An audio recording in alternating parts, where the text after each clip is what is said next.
Good morning, everyone. I was thinking of the deep and profound question I was going to start today's class with. I didn't come up with any. Does everybody understand the nature of impermanence? We're done. That's the Dhamma. When the Buddha first taught the Dhamma to his 5 buddies, he concluded the Shamatha-Vipassana Sutta, and Khandana said, all conditioned things that arise are subject to cessation. And the Buddha said, you are now Anatta, the one who understands. Pretty remarkable, isn't it? That a profound understanding of impermanence is something that an awakened human being spent 45 years teaching when it's so obvious. I've gotten questions from students, I don't think direct students, but online it's come up often. Of course I understand impermanence. Everything is impermanent. And at first glance, most human beings would say, yeah, I understand impermanence. Things don't last forever. But at a very, very profound level, in the most significant way, we deny impermanence of things. In fact, it's so prevalent that we've created strategies to ignore our life as our life unfolds. Another way of saying that is we've created strategies to ignore the present moment. And I have to qualify that. The present moment in modern applications of mindfulness has become its own type of religion almost, where we worship the present moment. And there's this fixation on being mindful of the present moment. And that a generalized mindfulness is what we're hoping to achieve, but as an expression of a well-concentrated mind and whose mind's thoughts are framed by the Eightfold Path. Does that make sense? Everybody understands that last sentence. So in the moment, my thinking has to be resting on a foundation that is rooted in the way things really are. And the Buddha recognized that and called it the 3 marks of existence. Anicca, the impermanence of all things; Anatta, a misunderstanding of self or the not self characteristic; and Dukkha, or a disappointing, unsatisfactory experience that follows from a misunderstanding of impermanence and the not self characteristic. Is that clear? I'm not going to keep asking that question, but please put your hand up if something I'm saying is not clear. Why do you think the Buddha said it in that order? Boy, that's a great question. Because he didn't. He didn't? No, I do. Oh. It's typically listed as anicca, impermanence; dukkha, suffering; and not self. Anicca, dukkha, and anatta. In some translations, that fits better with how the Buddha described impermanence. But it obscures, and I struggle with this too, the reason why I rearrange the way they're presented is because it obscures the underlying difficulty of a misunderstanding of impermanence and the not self characteristic that results in dukkha. Our linear way of thinking wants to say, okay, anicca's first, then dukkha follows, then from dukkha comes anatta. And some people don't think that way, most people do. So that it's really only to kind of fit it into the linear way that we tend to think. But of course, none of this is linear. It's not, well, no, I said that. It does take a misunderstanding of impermanence and not self for dukkha to arise. So when we get those first 2 figured out, dukkha falls away. And that points to something that's also significantly important, is the impermanence of all things, including our own confused, deluded mind, that results in suffering. Now, getting back to that, I just want to touch on this briefly. It's skillful to be mindful of life as life unfolds. In fact, that is the point. But we can become distracted by even that goal. So it's a good idea to be mindful of washing the dishes when we're washing the dishes.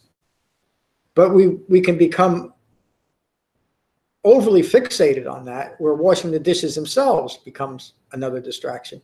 Rather than just noticing the passing of time, the arising and passing away of moments while washing dishes, and being mindful of our breath, or using the anchor of our breath to stay present while we're doing something as mundane as washing dishes.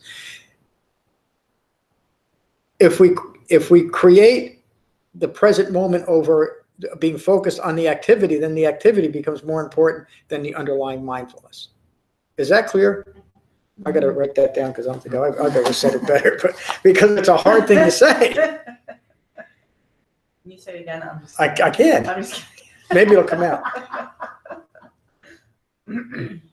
When we latch onto mindfulness and take mindfulness as our as the rhetoric for our life or our dharma, I am a mindful person, we tend to substitute, the reason why I said it that way, we tend to substitute mindfulness of our activity for mindfulness of the Dhamma, and it's two different things, isn't it? Mindfulness of the Dhamma is what animates our activity in the moment. Mindfulness of activity is simply ongoing distraction, isn't it? Isn't it by distraction?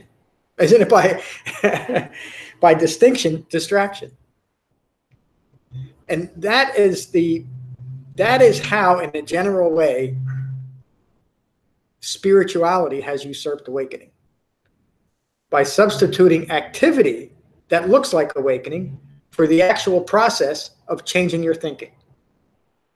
It's why people spend, I'm a good example, spend 30 years in Buddhism and never gain real understanding of what an awakened human being actually taught. I'm not ranting. I'm making the very important point, and it's at this juncture of impermanence that the point should be made, because it's at the juncture of impermanence that we either continue ignorance or we continue to develop the Dhamma and awaken. So in this moment, impermanence allows for me to change my mind, doesn't it? If all things were permanent, once they were created in my mind, there'd be no Dhamma. There'd be no vehicle for even self-reflection, would there be? And the reason why I'm making the point of that is we can take impermanence as the enemy. It's not. Impermanence just is. Impermanence is part of having a human life. When the Buddha described dukkha, suffering, he described it in relation to impermanence and no other way. In other words, he didn't say that you're suffering in this moment because you're not mindful of washing the dishes. He says you're suffering in this moment because while you're washing the dishes, you're not mindful of the Dhamma. And so he taught a Dhamma to be mindful of while we're washing the dishes. Is that clear? And then so in that moment, while we're doing something as mundane, or maybe as something that we abhorred up until we awakened or gained a little measure of it, meaning washing the dishes, then even washing the dishes are the vehicle for awakening, provided that our mindfulness is framed by the Eightfold Path. If our mindfulness isn't framed by the Eightfold Path, we can be mindful of each dish that we're washing. We're never going to awaken. All we're doing is washing dishes, which is fine. It's better to be washing your dishes and know that you're doing that than to not be. But simply washing your dishes is not enough to awaken. Debbie. I think you just answered. I was just want to know that if you're washing your dishes and being mindful of washing your dishes, you're concentrating. And that's partly what we're trying to learn to do, to concentrate, to be in the moment, so that off the cushion, so that we're aware. Yes. Yes, and the only distinction I'm making is that we can substitute the activity, even the activity of being mindful of washing the dishes, for holding in mind the Dhamma, meaning washing the dishes from that framework, from right view, right intention, etc. And that would mean that in the moment, if I'm not quite totally enlightened and I'm becoming upset that I still have a sink full of dishes to do, come back to the sensation of breathing, put on, and enter and remain in right view and understand the impermanence of the situation and continue to wash the dishes. So do you see the difference? That way we're using the situation, the action, to develop understanding rather than using the situation of the action to continue to distract. Oh, I'm being mindful of the dishes. I don't need to do anything else. Well, that will obviously obscure the fact that there's a little bit more than just being mindful of washing the dishes. So that answer the question? Well, This is still a little confusing. well, this is important. It's an important point. So maybe we'll. Isn't washing the dishes just getting lost in phenomena? It can be, especially when it's taught that that is a singularly important thing to do. Yes, exactly. It's just phenomena. Yeah, and that creates doctrines of. It's not a way to. You're just getting engaged in things outside your life, phenomena. Yeah. And that's not what the Dhamma is. The You know- Dhamma is more internal and where you are, what's going on inside you. Yes. And washing the dishes, cleaning the fridge, and everything else is just phenomenal. Yep. And if we have developed the Dhamma, then the activity itself is an expression of a mind that is framed by the Dhamma. If not, and I have decided that today I'm going to be mindful of every activity that I do. That's a good thing to do. And what I'll end up with at the end of the day is a very mindful day of my activity. But unless there was some framework of the Eightfold Path or inclination towards seeing things that way, there's no development of the Dhamma. So you can say it's a good thing to be mindful of washing the dishes, driving the car, having a conversation, anything we're doing. But the subtle distinction then comes from I'm going to practice mindfulness, and so I'm going to be mindful of my activities, and I'm good to go. I'll awaken that way. Because what we're missing is the framework of the Eightfold Path to see what's occurring. And I think, isn't that kind of getting at what you're talking about, Debbie? Yeah, because even meditation without the framework can be like washing the dishes without the framework. Yep, it can just be another distraction. Right. Yeah. Because you're not concentrating, there's more. Yeah, and if we don't attach or cling awakening to any particular activity, then we won't look towards activity to bring us awakening. We'll look to the Dhamma. We'll have our minds inclined in the right way. In other words, if somebody tells me, if you could just spend 5 minutes washing the dishes, you're going to feel great. And I go and spend 5 minutes washing the dishes and I feel great. I've now met my guru, haven't I? I've now found my Dhamma. But likely tomorrow when I wash the dishes, it's not going to feel so great. And now I'm a man without a Dhamma because it doesn't work anymore. But when I separate it from activity, activity, you can relate, this goes back to what you were talking about earlier too with karma. You can relate activity, karma, dukkha, ignorance all into one thing. And so when I'm ascribing something mundane and does not have awakening as its core, then I'm simply substituting that for the Dhamma, aren't I? Am I making this point clear? Because it is so important. I don't mean to overemphasize it, but it really gets to the heart of the matter. And then taking it out of the heart of the matter into a general idea of impermanence. Anthony. Being mindful wouldn't just end at that moment, because mindfulness is present moment awareness of what is arising at that particular time. So if you're washing the dishes and you start getting disturbing feelings, then you'll be mindful of that. Mm-hmm. And you would just not bite down on it and start creating stories about how you're so agitated. You would accept that, and you would be mindful of that until the next thing arises. So that doesn't actually end with washing the dishes. Yes, that's right. Mindfulness is better seen as a quality of mind. And so that quality of mind can be resting on reality and resting on the framework of the Eightfold Path, or it could be resting on anything. It could be resting while I'm washing the dishes. It could be resting on the notion that I hate washing the dishes. I'm not going to have much fun washing the dishes. Mindfulness is often portrayed as the activity itself rather than being alert or being aware of what you're doing. Because it's everything. So, it's being aware of your body, it's being aware of your thoughts, it's being aware of your experience. Yes, and most importantly, Anthony, it's being alert about seeing things from the framework of right view in the entire Eightfold Path. And again, getting back to the mundaneness of washing the dishes, we can really lose it if we get this analytical about washing the dishes. But I'm washing the dishes. And because I'm washing the dishes and I've engaged in the right effort to develop a measure of concentration and a measure of the framework of the Eightfold Path for the way that I'm viewing my interaction with life, then every moment that I live is a moment that has deep meaning, whether I'm washing the dishes or giving a Dhamma class or avoiding an accident because I'm better well concentrated than I used to be. I mean, again, we're living our lives from the framework of the Eightfold Path or we're not. And if we are living our life from the framework of the Eightfold Path, then this moment becomes an opportunity to awaken.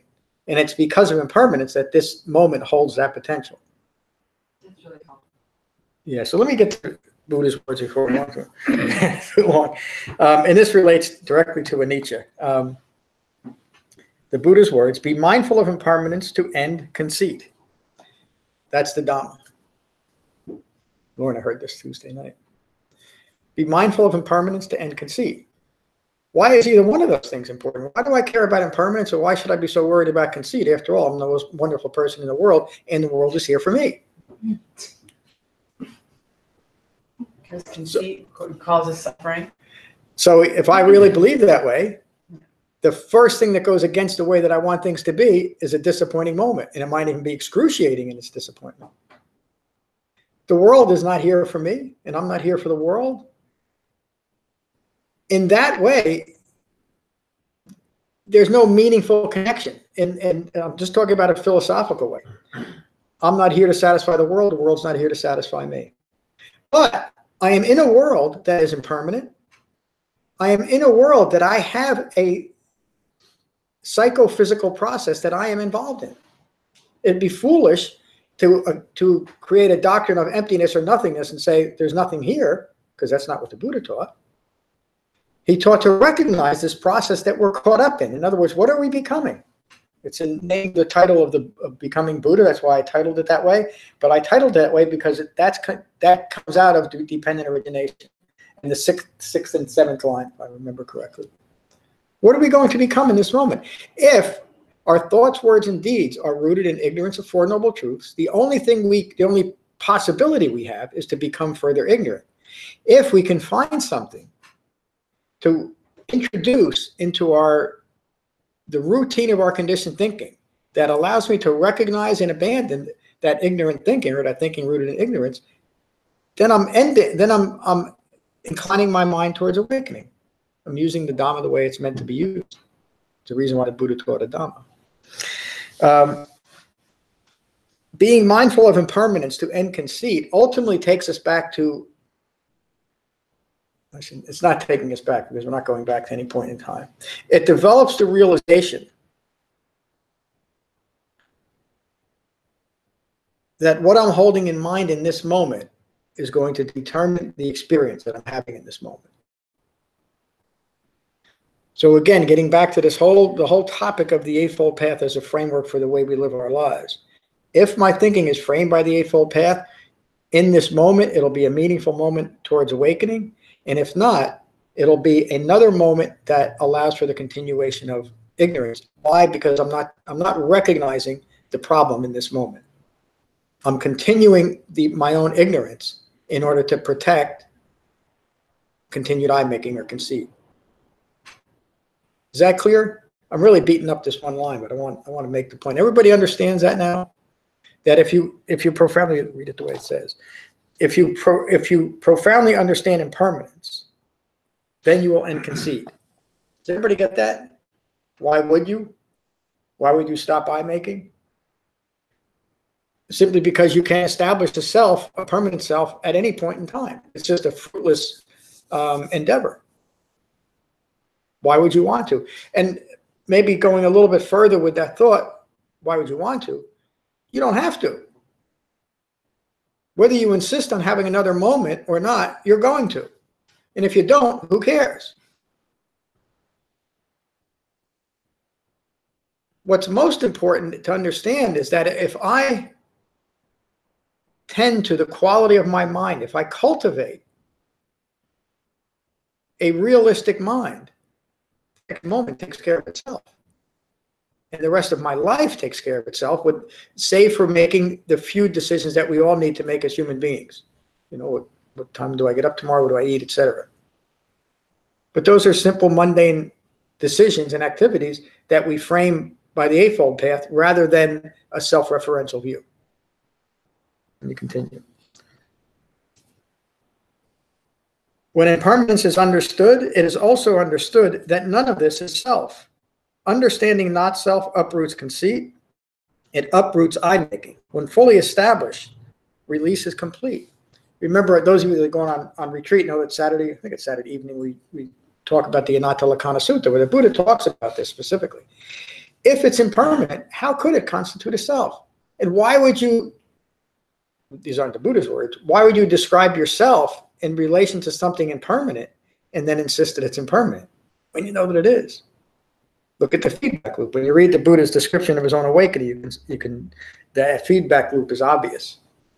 We'll continue.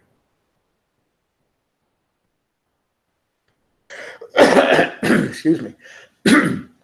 Here the Buddha is relating this to the 5 clinging aggregates. Friends, form is like foam. Seeing clearly, foam is empty and without substance.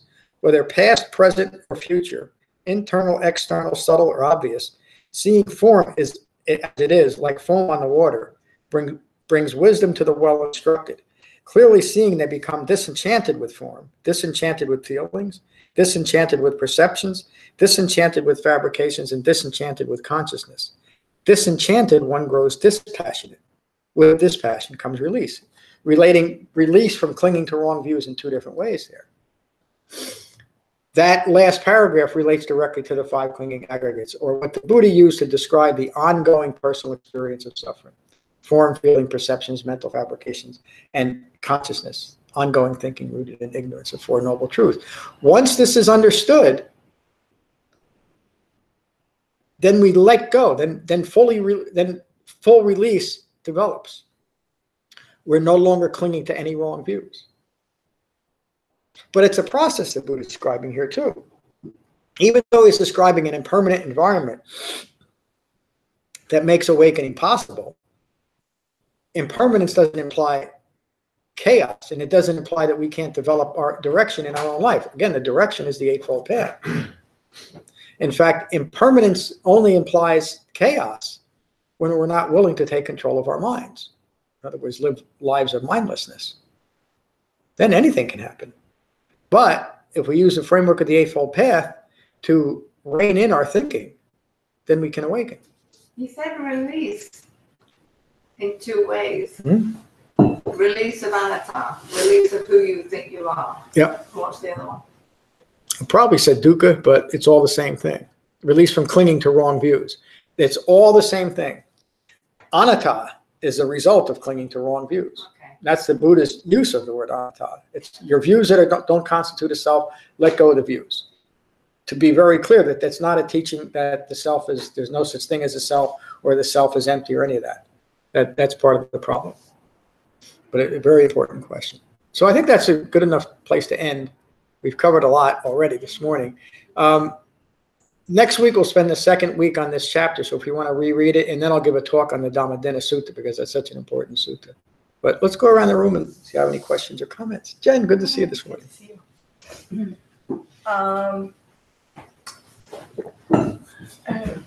Yeah, I think I'm going for this again. Joe, I'll see you. I have been spending the past week really like trying to stay with the arising and the passing away of things. Yeah. Phenomena mostly within me, like sensations, physical sensations or emotions, which are really physical sensations too. Yeah. And just noticing the kind of tensing up and then releasing of all of those things, and how that, that is impermanence. Yeah. And even the word anicca, like when you listen to it, like phonetically, it's anicca, it has this like arising and passing away sound to it. So it's like, and that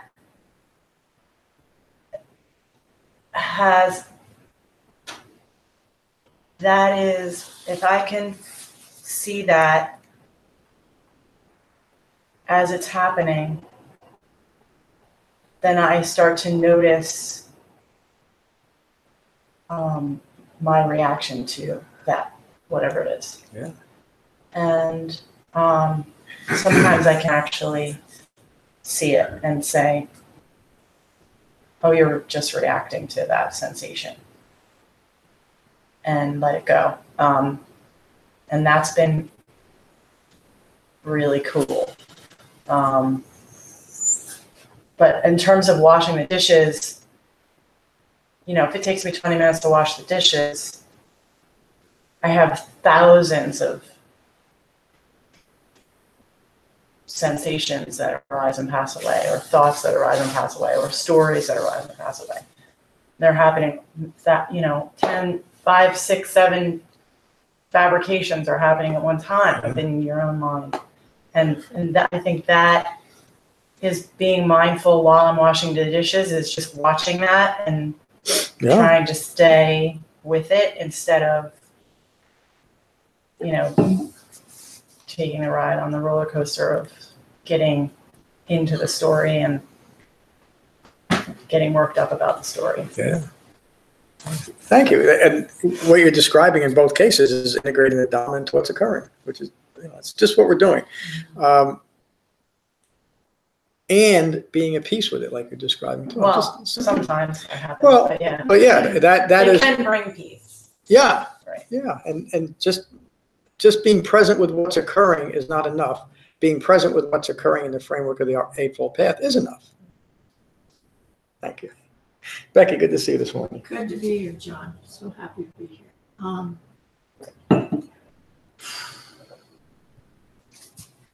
Wow.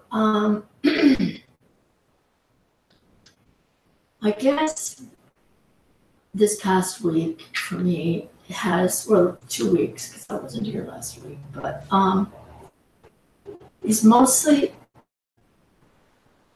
I feel like I'm just barely starting. I know I keep saying that.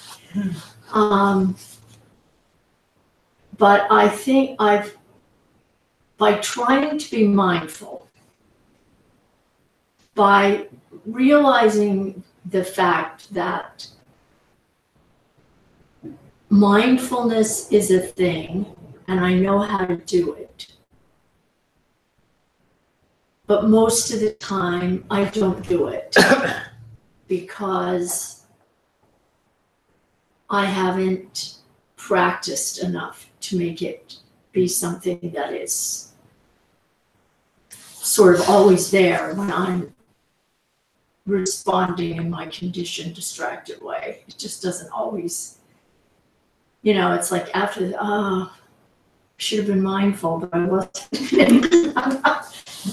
But what I can say is, I might be trying too hard, because what I do when somebody's asking me or talking to me about some trouble they're having, and for some reason I seem to be the person that people are coming to out of the woodwork lately, I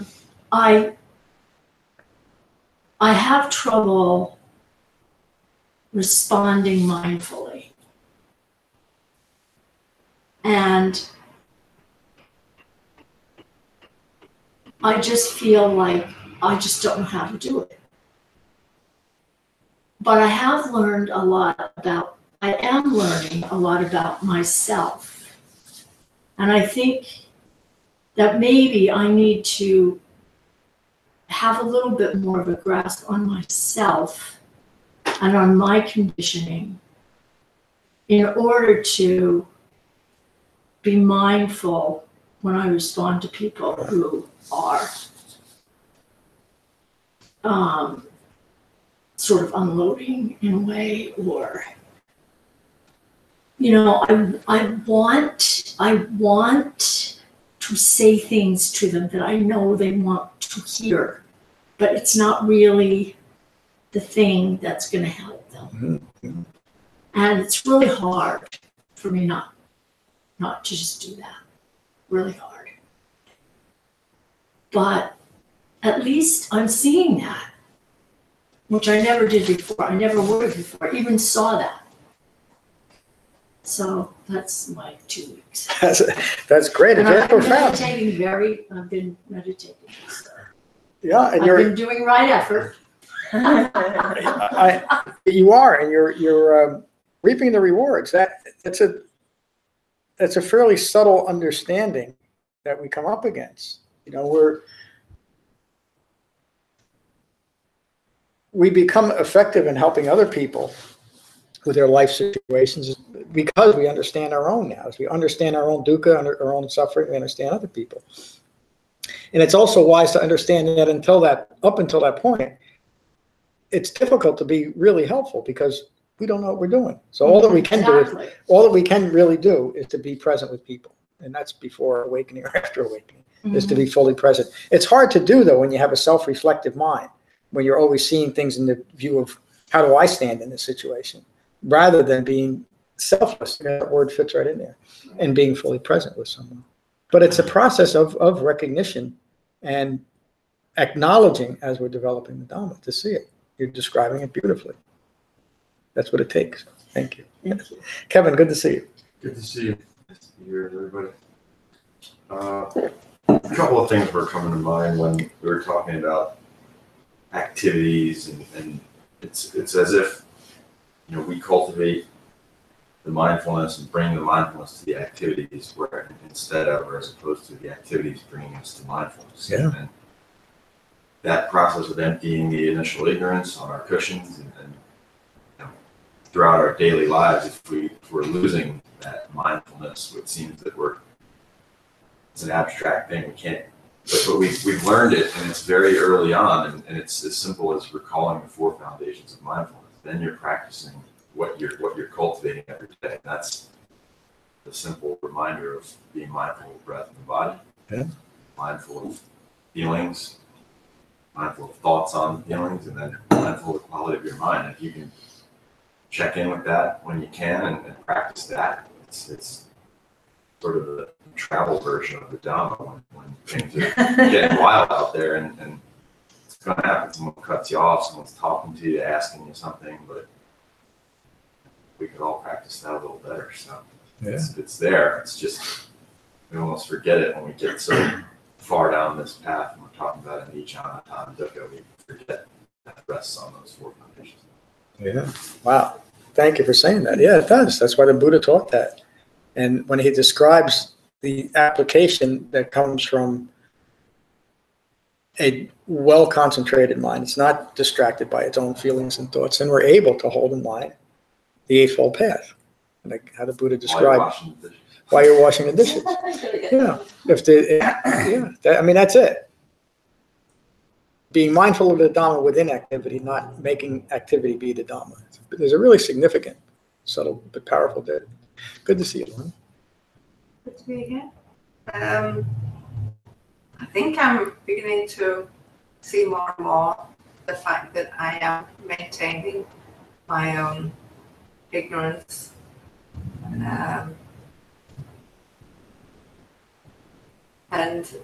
I am maintaining my own Anatta, who I think I am. I'm beginning to see more that I have to wake up to that, seriously wake up to that, and own up to it and realize it and change it.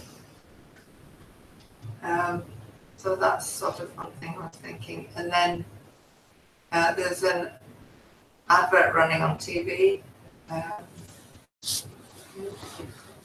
To buy this product, you have a limited time. It's a limited time offer, which is a phrase that we just band around all over the place on here on TV, and it's really to make you agitated about the moment. You've got to send your money in. You got to do it now. You got to, it's an advertising thing. But really, you could apply that to the Dhamma. That it's the offer of the teachings that are in our lives. This is the offer. And we all have a limited time to absorb them, to understand them. So you could, which is a limited time offer is not, and it's very agitating to your mind phrase and all that sort of thing. But if you actually put that to the Dhamma, we all have a limited time. Thank you. You're right. I think I'm going to put that on my newsletters and stuff. It's true, isn't it? The Buddha's last words were, impermanence and decay is inevitable. Strive diligently for your own awakening. Better get to it. Thank you. Lisa, good to see you. Good to see you. I didn't think we were going to be here, but here we are. So that's Yeah, I'm glad you're here. because every minute at the Sangha and every minute reading the book and thinking about it and hearing you and hearing what people to say is, I feel like I'm kind of a sponge and it's absorbed. Yeah. And it's not a conscious thing. The repetition and hearing the variations and how all this applies to our everyday life. It's just an unconscious thing, but I think it starts to be incorporated in ways that I feel that I'm not even conscious of. But that something is better. I don't know how or what. I can't, because I can't put it in words. It's just something. What you said about the world, something about the world was made for us, and we, and then you said we weren't made. Well, I don't know. I forget exactly what it is, but I don't know why it popped into my head about this old 50s movie called The Incredible Shrinking Man. And I don't know if anyone remembers it, but I do.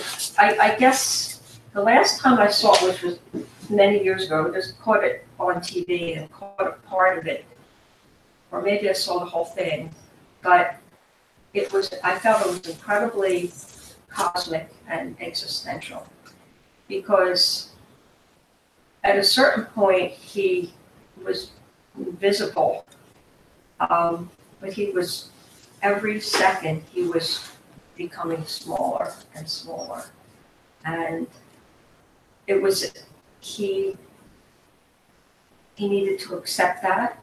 And I mean, I don't remember all that he said, but it was just so philosophical at the end that,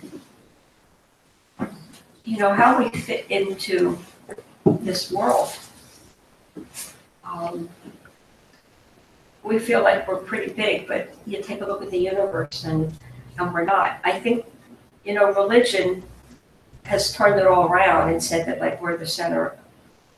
The world was created for us to do with as we wanted. We're In some ways. we have dominion from the Bible. It was given to us that dominion over everything. And I think that turned out to be a really bad idea. Because we haven't been good stewards of things, to say the least. And to think of us as, he's getting smaller and smaller until it's infinitesimal. I mean, there are infinitesimal things, there's bacteria, like there's a lot live little things all over. Are we any more important than that? Yeah. Well, the Dhamma wouldn't even answer, because it almost doesn't relate in that way. But and I would answer the same way. We're not any more significant, and we're not any less significant in a universal way than anything else. We're all part of impermanent phenomena. But where it runs off the rails is where we say, well, does that mean that I'm more important than a bug? And some people will have a great argument about, of course you're more important than a bug. And then people would have the same argument that a bug has just as much right to life and is just as important in the grand scheme of things. Where it goes off the rails is where it doesn't relate to the Dhamma anymore. It just doesn't matter. We should be concerned about all things, including, and I know this is the only way you're talking, including the bug on the sidewalk. But what's most important is to develop a Dhamma and awaken. So we can get too far into the weeds and lose sight of the fact that dukkha occurs impersonally to everyone as a consequence of having a human life. So the solution is not to end dukkha. We can't. But what we can do is awaken and understand the world in which we live in, which is what the Dhamma teaches. So you bring up such an important point. And what you started with earlier, having the experience of it is the only way to do it. It's the only way that it makes sense. You said that, how do we know it's working? But we do know it's working when it's working, don't we? We know that our concentration is increasing. We know that we're more present and probably gentle with people. That's how we know it's working. You know? That's how we know anything is working. Is it having a useful and positive effect, positive in the sense that we're developing the Dhamma? Then we know we're doing what we need to do. If not, why bother at all? The idea of the Eightfold Path, the idea of our activity being a result of mindfulness of the Eightfold Path rather than just being mindful of activity, is one of the reasons why retreats, especially the way it sounds self-aggrandizing, but the way that I run retreats is we have an ability for 4 days to be completely immersed in the activity of living within the Eightfold Path. That's why it's such a profound experience. To me, that's the whole point of any retreat, but not many retreats are geared that way, to actually be immersed in the Dhamma. But that's how we do it. And we understand, I would bet some of you want to talk about it, you can. After you've gone on retreat, you understand that even better, how to actually integrate the Eightfold Path as the motivating force for your activity in your life, right? That's how it works. It's part of just that, just integrating it. So, thank you, Lisa.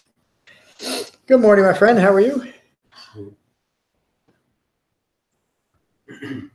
Just amazing how Anatta is so powerful. I think it's because of impermanence, because it's all wrapped together. And then, it's the second noble truth that arises from clinging and craving. And that, I think, is, for me, maybe is the hardest thing to give up. You have the intention to do so, but it keeps coming back, and Anatta keeps wanting to come back and be there. Yeah. And so it lets us know that the Eightfold Path is there to increase concentration, to increase our mindfulness, for it to all work together to recognize it.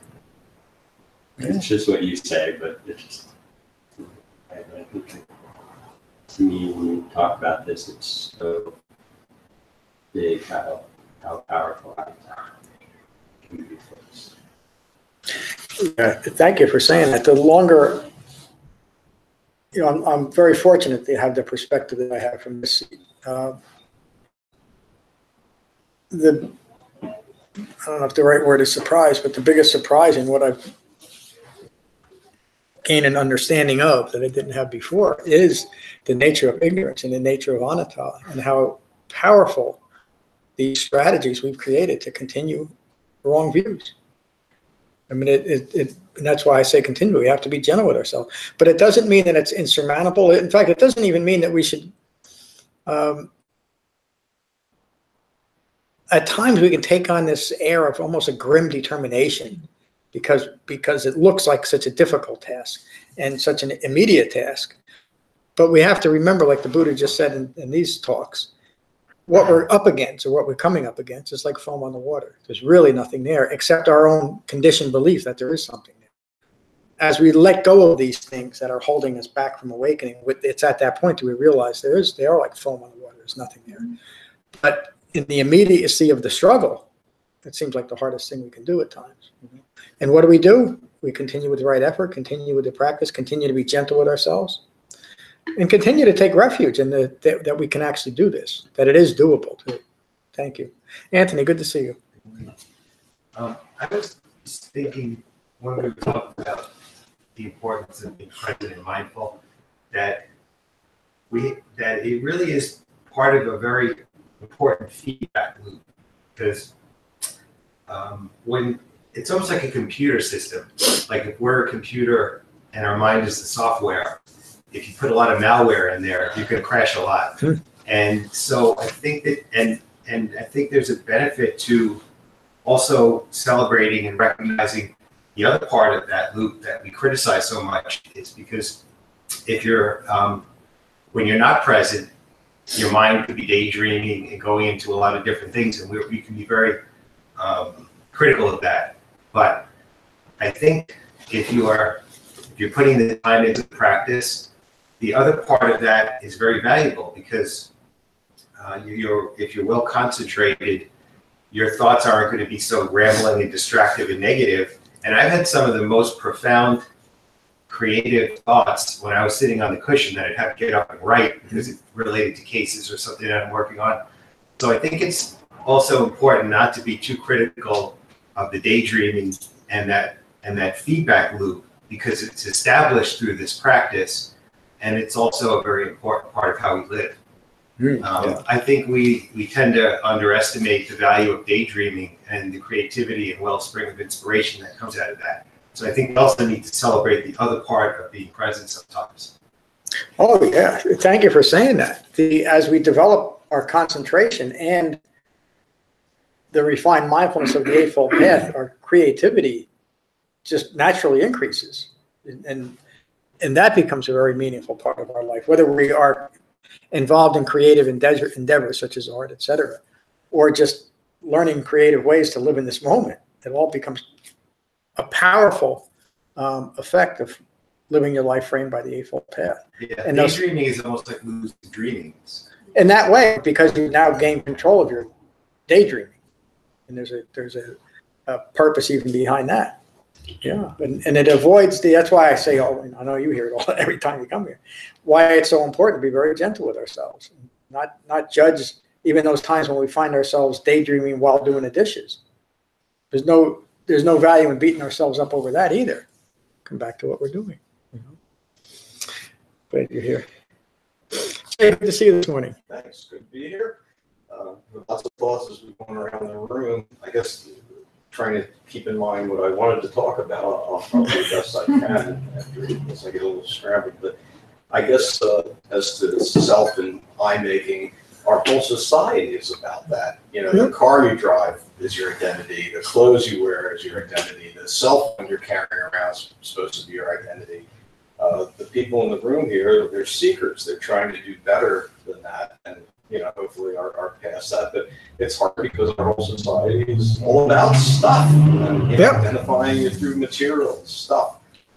So that's the one thought I have as far as non-self. I think I'm doing okay in that respect, because I try not to identify myself by my material possessions and by stuff. The other thing is that I've always thought that reality happens on many levels at the same time. There's a mundane level that you're doing the dishes and you're just doing something that's a utilitarian task. And then there's the mythic level or the philosophical level where you're saying, okay, this is part of the Eightfold Path.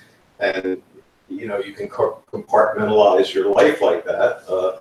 I think I always have. But I don't know that once you've come to some good philosophical conclusions or adapted the tenets of Buddhism, that you go ahead and just basically live your life. What more can you do at that point? You can live in that better, more appropriate way, but you're still doing dishes and doing routine things. Yeah. Thank you. You're right. So then the Eightfold Path is used in the way that it was meant, to awaken. And that's where the great power and freedom of the path comes in. Once we develop the Eightfold Path to a certain point and are living our lives from that framework, there's a lot of peace and calm that comes just from knowing that we're living a skillful life. We're living within this framework. We don't have to be too concerned about anything else we're doing as long as we maintain what we are doing. And that just takes practice. Thank you. Debbie, good to see you. Good to see you. My thoughts are scrambled also. But, I guess this week I tried to focus on what I became aware of last week was in terms of my conditioned thinking and how it impacts my meditation. So trying to be aware of thinking, what's going on, and like Jen was talking about earlier, the coming and going, the passing away, and trying to, kind of be more aware of that in terms of on the cushion, but also my life. So if I have a feeling, a physical feeling in my body that maybe being focused on that and thinking all kinds of thinking about that, which is my tendency, just kind of, okay, there it is, there it goes. I've been trying to do that more also. More focus on that. With some success, and not a lot always, but that's one more. Thank you. That you're describing integrating the Dhamma into your life. That's just how it is. And I know I say it every class, maybe 5 times a class. Everything the Buddha taught is to be practically applied in our life. And nothing that he taught can be applied magically or mystically, meaning from outside of us, just because we happen to encounter it. That no change comes from that. The change that the Dhamma brings is deliberate, and it's well framed by the Eightfold Path. Thank you. Mary, good to see you.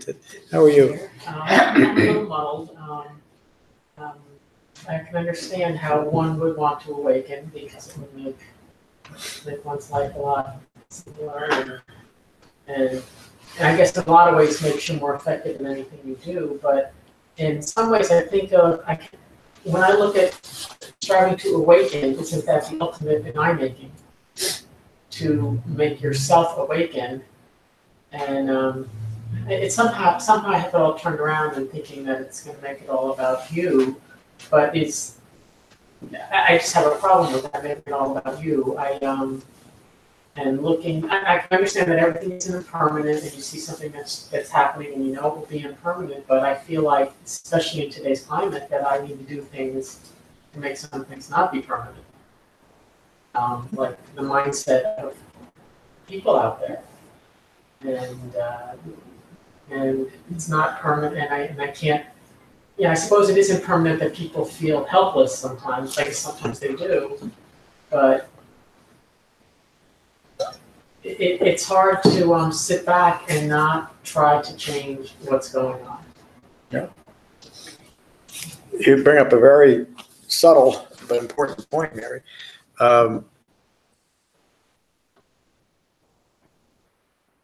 The developing the Dhamma does not in any way imply disengagement with the world, or even pacifism. I would say the Buddha wasn't a pacifist in any way. He didn't teach pacifism in the classical way.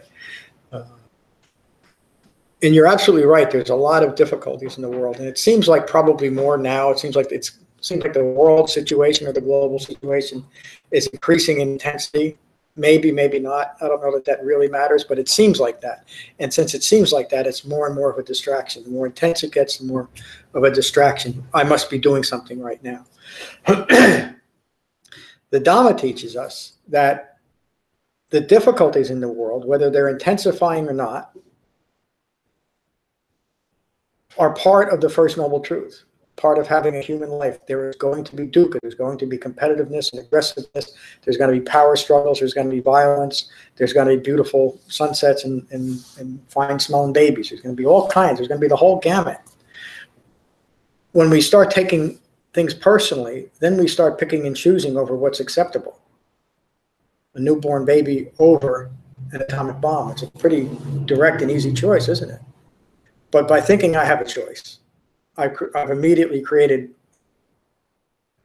a delusional state of mind. Now, again, I'm talking on a very global scale. What's important is to not take any of that personal. In other words, I'm not responsible for the atomic bomb any more than I'm responsible for that baby that was born next door. Unless I was doing something at night that I couldn't.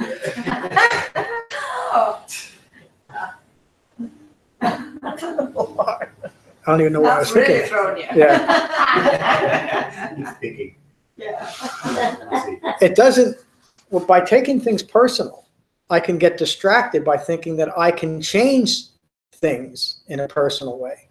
That simply by me thinking that things should be different, it should change, and it should change globally.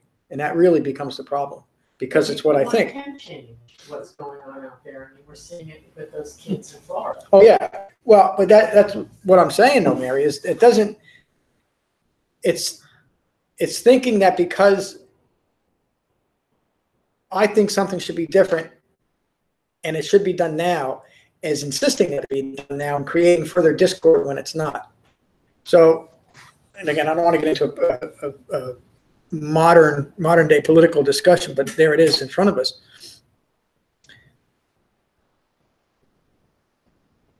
The immediate response often has some wisdom in it, but it's often lacking a total overview of what's occurring. So it's a ridiculous thing to say that everybody should own a gun and everybody should shoot other people. I mean, that's just nonsense. But the other extreme is just as much of a wrong view, that nobody should ever have a gun and we should never shoot people. And the reason why it's a nice idea, the reason why it's unskillful to say that is because it's not possible yet. We're not living in a world where that's possible. But what we can do is hold ourselves out examples of what we do in situations, in any of those situations.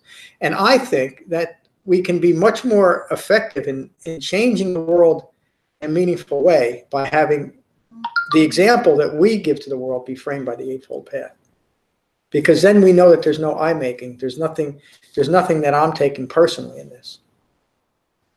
My engagement with the world is hopefully framed by the Eightfold Path rather than a personal view of how things are. Because that personal view of how things are is, in a general way, a view that can easily lead to antagonism with other people, unless there's wisdom that's part of that engagement. Excuse me. So you're saying you can have your own personal viewpoints, but how you project yourself to the world should be more neutral? Is that what you're saying? Well, I think it would be naturally a more neutral expression anyway. And it depends on the arena too. If you're in a political arena, if you decided that you're going to be a Democrat, you're taking on a certain responsibility to follow the tenets of the Democratic Party. Same thing as if you're Republican or anything. You're putting yourself in that arena. So if you put yourself in an arena and somebody says you got to fight now, you got to fight. So if you don't want to fight, don't be in the arena. If you feel like the fight is important, and that it's a skillful way to spend your time and your wisdom and your Dhamma, then by all means, but use the Eightfold Path to frame that engagement. When it's, maybe a more direct way, when it's framed by the motivation is anger or anything like that, or even frustration, it's not going to be as effective. Now, a reasonable person would be pretty frustrated with the world today. I think I'm a reasonable person and I'm reasonably frustrated. But I know that there's not much I can do. I know the most significant thing I do for world peace every day, I do it around 5 or 5:30 in the morning and 5 or 5:30 in the afternoon. And then I contribute to that a little bit by coming to class and talking to people about the Dhamma, etc. And then in particular situations, I might weigh in, but I've also found that the thing that I can do that seems to have the most lasting effect, maybe not the most immediate effect or immediately pleasurable, is to vote. We have it.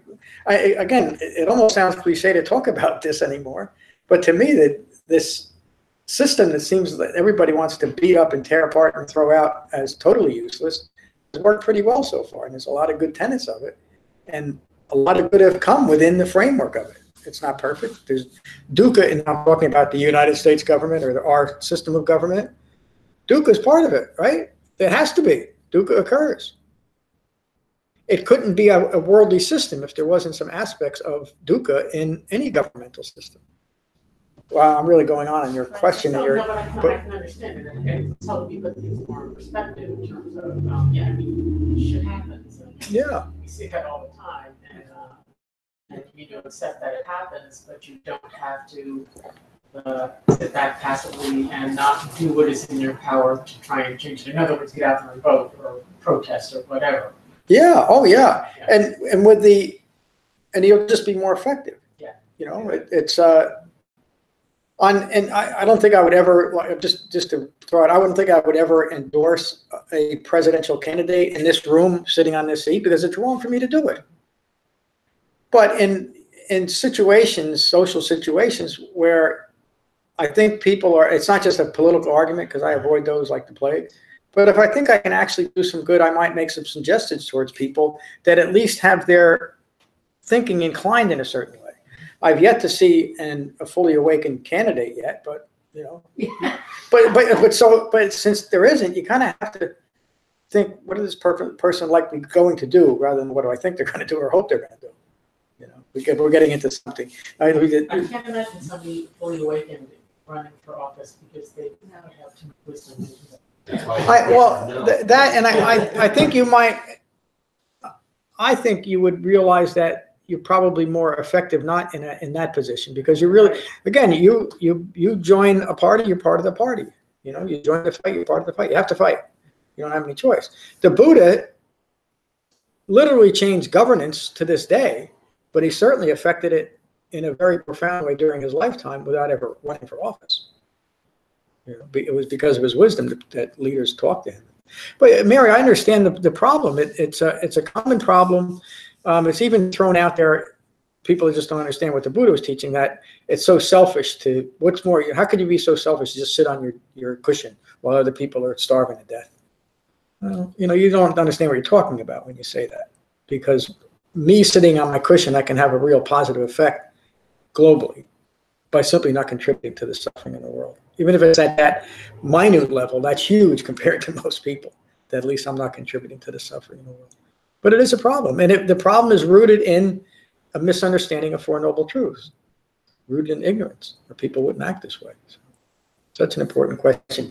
I just wanted to say, as in, you know, when you see terrible things happening in the world, that creates an arising within you of frustration, anger, fear, whatever it is.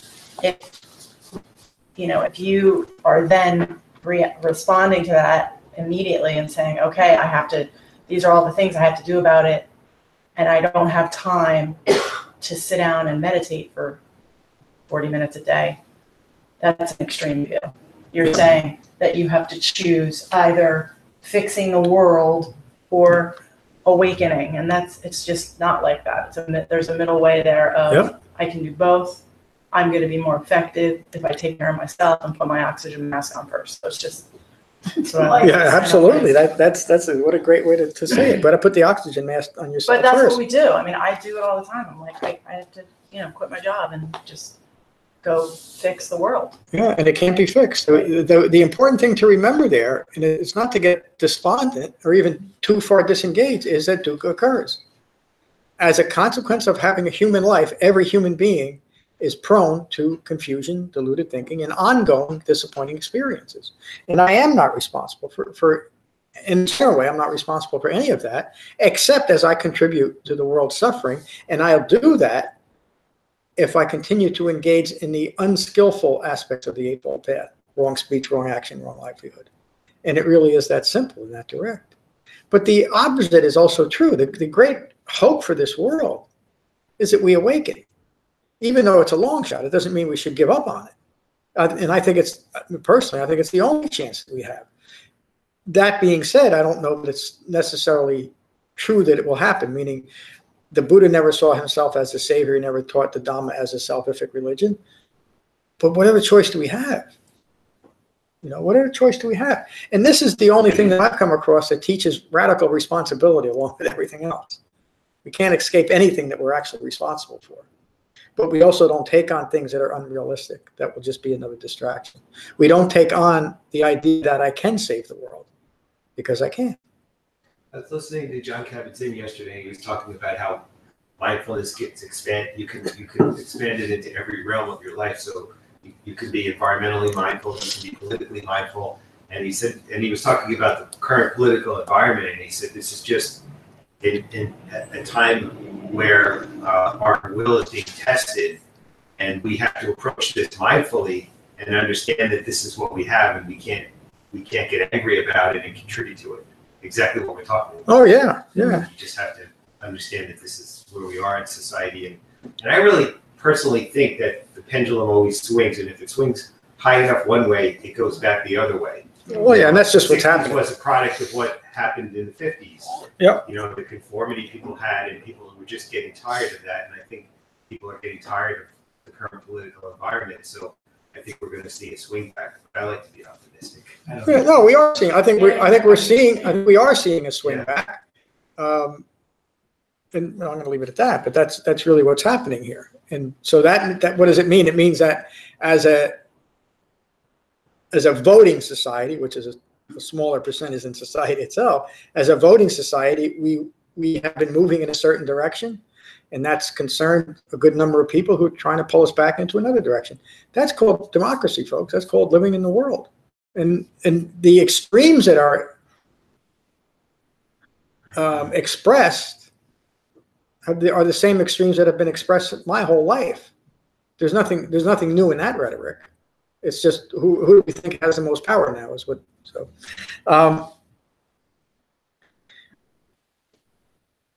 that's what I was going to say too. It's really, and I say this so often. It's remarkable what's developed here because of the level of honesty that we have too, and we're not afraid to bring all of ourselves into the larger picture without having that be a distraction. And I think that really is remarkable. Whether everybody in the world or enough people will take to the Dhamma and awaken to have an effect, who knows? But what I do know is that an awakened human being taught a way for all human beings to live in peace and freedom, and that is the Eightfold Path. And anybody can develop that. It's something that I can do. And again, not to be despondent, I don't think a lot about it. I'm pretty certain that I can't save the world. In fact, I'm so certain of that I'm not going to try. I think it's foolish. What I am going to do is what I can do to maintain a common peaceful mind and to teach what I know about the Dhamma so that other people can do the same.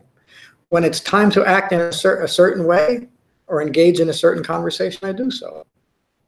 You know? I think that's it. Was it announced? Oh, March the 4th, which is 2 Sundays from tomorrow, I think, is our painting day at Raritan Learning Cooperative. I'll have a little more info on the website, but from about 1 to 4 or 5 in Flemington. So put that time aside if you can, and I'll get some more info out this week. Our retreat's coming up, May the 17th to the 20th. I hope you can all join us. I know some of you have already signed up. It's just a great way to engage in the activity of the Dhamma for 4 days. We'll finish with the Metta Sutta, as we always do. So we're going to spend another week on Anicca, Anatta, and Dukkha. Next week, I'll give the talk on the Dhammadinna Sutta because it's such a beautiful and concise teaching from a nun to her husband on the Dhamma. And then next week, we'll begin a couple more weeks on dependent origination in the 5 clinging aggregates. Good? Okay. So find your relaxed meditative posture. Gently close your eyes and gently close your mouths. And again, become mindful of your inhalation and your exhalation. And these are the Buddha's words on metta from the Karaniya Metta Sutta. This is what should be done by one who is skilled in goodness and who knows the path of peace. Let them be able and upright, straightforward and gentle in speech, humble and not conceited, contented and easily satisfied, unburdened with duties and frugal in their ways, peaceful and calm and wise and skillful, not proud or demanding in nature. Let them not do the slightest thing that the wise would later reprove. Wishing, in gladness and in safety, may all beings be at ease. Whatever living beings there may be, whether they are weak or strong, omitting none, the great or the mighty, medium, short, or small, the seen and the unseen, those living near and far away, those born and to be born, may all beings be at ease. Let none deceive another or despise any being in any state. Let none through anger or ill will wish harm upon another. Even as a mother protects with her life her child, her only child, so with a boundless heart should one cherish all living beings. Radiating kindness over the entire world, spreading upwards to the skies and downwards to the depths, outwards and unbounded, freed from hatred and ill will. Whether standing or walking, seated or lying down, free from drowsiness, one should sustain this recollection. This is said to be the sublime abiding. By not holding to fixed views, the pure-hearted one, having clarity of vision, being freed from all sense desires, is not born again into this world. Thank you all for a wonderful class. Peace. Could you pick up the cushions, please? I have a workshop this afternoon here. Thank you.